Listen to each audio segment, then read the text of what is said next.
Check, check, check, check, check, check.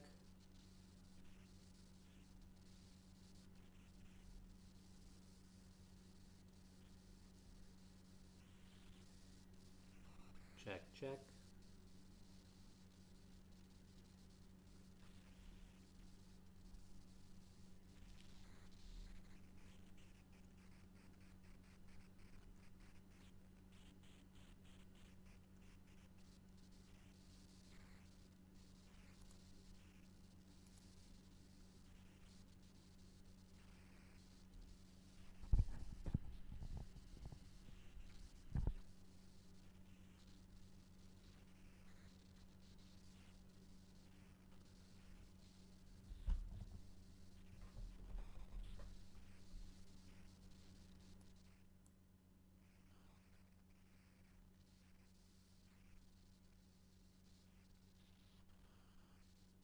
Check, check.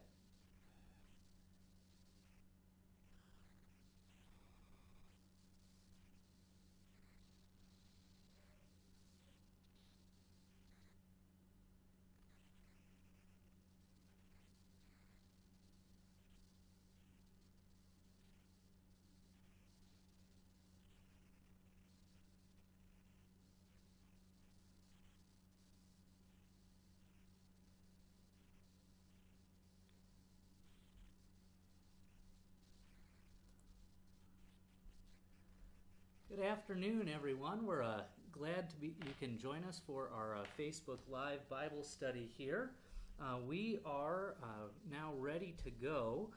We had just a little bit of tech glitches here as we were trying to make sure we had our audio working correctly.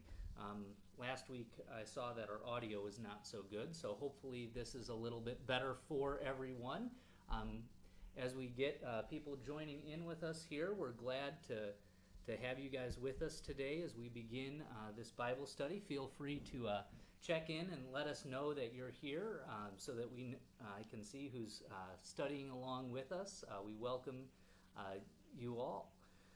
Just a couple things as we allow a few more people to join in with us here. I know we had a few more earlier, but we're just going to let a few others join. Just as we always do, just want to welcome everybody and give us just a little bit of an idea of where we are going today and kind of how we'll be doing this Facebook Live Bible study today. We are going to be looking at John chapter 8 about Jesus being the light of the world and reflecting a little bit more on what that means. So just in terms of our study today, first of all, as always, we want to be able to welcome everyone to our study. We see a few more joining on. I see Debbie Fawcett there and Debbie Roberts joining us. We're glad that both of you are with us. It's good to have you guys here. As we get a few more joining in, I just want to, again, as we always do, invite you to follow along in your Bibles at home to be able to see what Jesus is saying and study along with us. We want to also encourage you to be able to ask your questions or share your thoughts in the comments section as we go through the Bible study. There will be some things we'll be asking and kind of discussing a little bit as we make our way through this study of John chapter 8.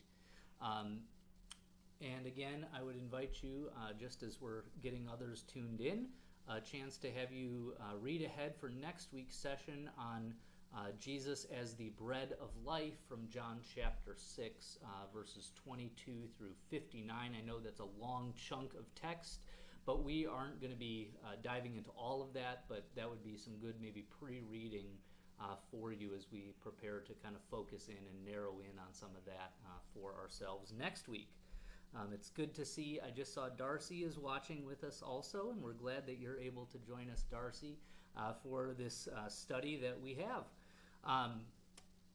Just as seeing that we might just be having a few less people able to join us live today, this being Memorial Day weekend, I know a lot of people are trying to enjoy the outside, and especially here in central Illinois, we've had some very nice weather, so I'm sure that a number of people will be watching this back later. So we're going to go ahead with the group that we have here and get started. So as we make our way through our study here, I just want to begin our study today by sharing the text with you that we will be reading today out of John chapter 8. So we are going to hear these words from Jesus, beginning from John 8 at verse 12. And again Jesus spoke to them, saying, I am the light of the world.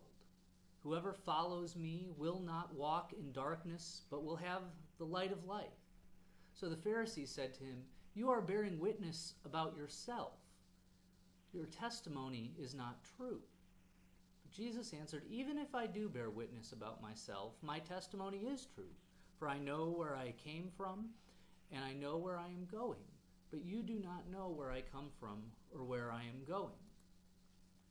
And again, as Jesus continues, he says, You judge according to the flesh, but I judge no one. Yet even if I do judge, my judgment is true. For it is not I alone who judge, but I and the Father who sent me. In your law it is written that the testimony of two people is true. I am the one who bears witness about myself, and the Father who sent me bears witness about me. They said to him, therefore, Where is your Father? Jesus answered, You neither know me nor my Father. If you knew me, you would know my Father also. These words he spoke in the treasury as he taught in the temple, but no one arrested him because his hour had not yet come. So some interesting words of Jesus here as we reflect on this. There's a lot to really digest there, and we aren't going to be able to, in our brief time together this afternoon, do all of that in any sort of great depth. But I really want to, since this study is on the I am statements of Jesus, I want to take this time and really focus in on what it is for Jesus to be the light of the world.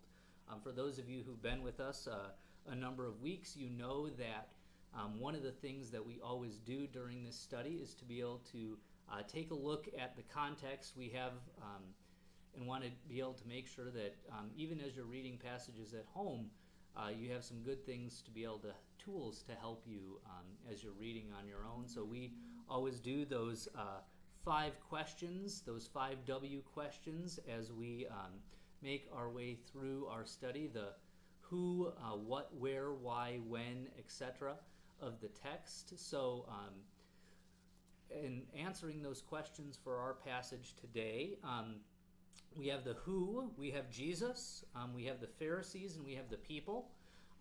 We also then have what was going on in the context, but before we'll loop back to that in just a minute, because all of this was taking place in the temple treasury where Jesus was teaching, and when it was happening is during the Feast of Booths, and that becomes very important, the Feast of Tabernacles, as it's sometimes called, because there is a whole lot of background to this statement that comes alive once we realize where Jesus is and what's going on around him that makes his statement even more profound.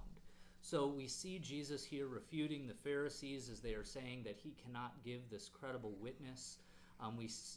In the immediate context, we see the division about Jesus back in the end of chapter 7. And we also then in the beginning of chapter 8 see the story of the woman caught in adultery.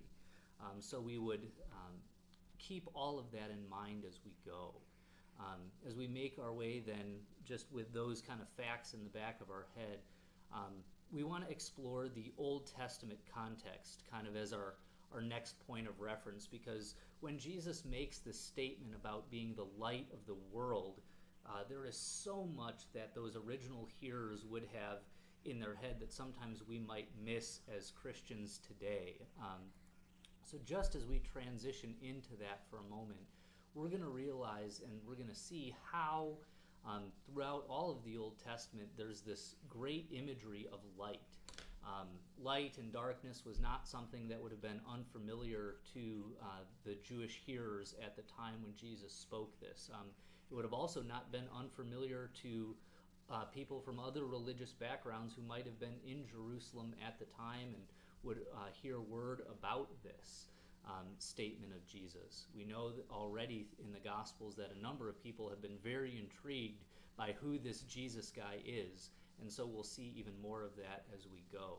So with the Old Testament background, just to give you guys a little bit of a number of passages to kind of reflect upon on your own. Within the Old Testament, we see that light was used to refer to a number of different things. One of them being God's presence. We see that in Exodus, in Numbers, in the Psalms. These references here are to a number of different things. One of them in Exodus 13, we see that referring how God was with the people of Israel in the pillar of fire that went with them by the pillar of cloud by day and then the pillar of fire by night. Fire and light was always connected to God's presence with his people. We see that in Numbers 6 in the same way with this idea of God's blessings. May the Lord make his face shine upon you. God's presence and his face is connected to this idea of light. Even Psalm 4 has a very similar idea. So as we go forth, we see that God's presence is connected to this theme of light in the Old Testament. The other theme that we see connected to this idea of light is God's salvation. The Lord is my light and my salvation. Whom shall I be afraid? We see that all over the Psalms, this idea of God's salvation being connected to light. So I would encourage you to check out those passages on your own. Again, we just don't have time to delve into the fullness of all of those today. But here is where you can see those passages about light being connected to God's salvation, and then also to God's revelation. Psalm 119, 105 is probably one that many of us Christians know very well. Thy word is a lamp unto my feet and a light unto my path. Light talks about God revealing himself to his people, showing them his word, his truth. All of those things flow from this idea of light in the Old Testament. But we also know that in the Old Testament, light was referred to in a number of different messianic prophecies. While we certainly think of a number of messianic prophecies not always connected to light, Jesus as the suffering servant, Jesus as the greater and fuller David, the king who would sit on the throne and rule and reign in the place of David, we also see that same thing connected to this idea of light. Probably one of the ones that we as Christians would know most would be out of Isaiah, where Jesus is talked about as the light to the nations. So we see in Isaiah 42:6, Isaiah 60, Daniel 2:2, there's this idea of the coming Messiah as one who is a bearer of light for Israel and for the nations. We also then see in those messianic prophecies that filled out in ways that people can begin to fully grasp within John's Gospel itself, which then really leads us to some of the historical background and how John himself uses this image and this idea of light. From the very beginning of John's Gospel, we see that that's a very prominent theme. But here within this particular context in John 8, there's some important things that we want to note. That Jesus' statement here takes place at the Feast of Tabernacles. And I know I certainly, off the top of my head, remember learning about the Feast of Tabernacles or the Feast of Booths, of Sukkoth, but I don't always have those things right at kind of the tip of my knowledge. So just a little bit of review for us about what this Feast of Tabernacles would have been like before giving some greater details again about the specific revelation. This feast would have occurred in the late fall, and it was used to give thanks for the harvest and to remember the wilderness wanderings of the people. So even the nature of the feast itself is going to have some of these connotations of light as they think about the wilderness wanderings, you can't help but think of the pillar of cloud by day and the pillar of fire by night. But one of the ways that they would have to celebrate this was a wonderful ceremony, a light ceremony that would happen at the Feast of Tabernacles. And as I was kind of studying and reading up on this, this is actually a quote that you see here on the slide. It is from the Mishnah. And the ancient Jewish scholars and rabbis wrote about this ceremony. And this is what they wrote in this image that they have. It says, at the conclusion of the first festival day of Sukkot, they descended to the women's court, and they would make there this great enactment, the rabbis write. It says, golden candlesticks were there, and 4 golden bowls on top of each of them, with 4 ladders to each, and 4 youth drawn from among the priests, and in their hands there were these jars of oil containing 120 logs, which were poured into the bowls. And from the worn-out pants and belts of the priests, they made these wicks, and with them kindled the lamps. And they write, there was not a courtyard in Jerusalem that was not illuminated by the light of Beth HaShover. Really what, in kind of our language today, what this means is that in this temple, in the court of the woman, there was this great kind of candle lighting ceremony. We could kind of think of it like a 4th of July fireworks. They would have these giant bowls, 16 of them. When you actually kind of parse this out, there are 16 of these bowls that would be lit in this area, and it would just send light everywhere. We know that in a day when they didn't have lights in their homes in the evenings, when street lights and electricity were non-existent, to have something this bright would have been an amazing sight to see. And so we have this wonderful, profound celebration that is going on that would have happened just before Jesus had spoken these words of our text. So then when Jesus comes and makes this declaration that he is the light of the world, you can almost envision him standing there in that court, kind of beneath these bowls and saying, all of this light, all of this celebration of this idea of God's deliverance and his presence and all of those things you are used to celebrating in this festival, those things find their fullness in me. I am the light that is being talked about here. I am God's presence in this place, in this time, for you, the people of Israel. And not only that, but for the world. And so as we kind of continue on and think through this, one of the things that we want to ask ourselves is what did these first hearers actually hear Jesus saying when he made that statement? It's one thing for us as Christians to look back on that, but it's yet another to kind of think what they would have heard at first, because it kind of helps inform the rest of our text. They would have heard, and you see this in the Pharisees' response, that Jesus was the Messiah for Israel and the nations. Everything that God's fullness was meant to be was found in the person and work of Jesus. This idea of light and salvation and revelation, all of that is shown in Jesus. The Pharisees also would have heard him testifying about himself, which really kind of leads us then into this next portion of our text, and we'll spend a little time on that before coming back to this theme of light. But they would have also then heard him claiming to be from the Father.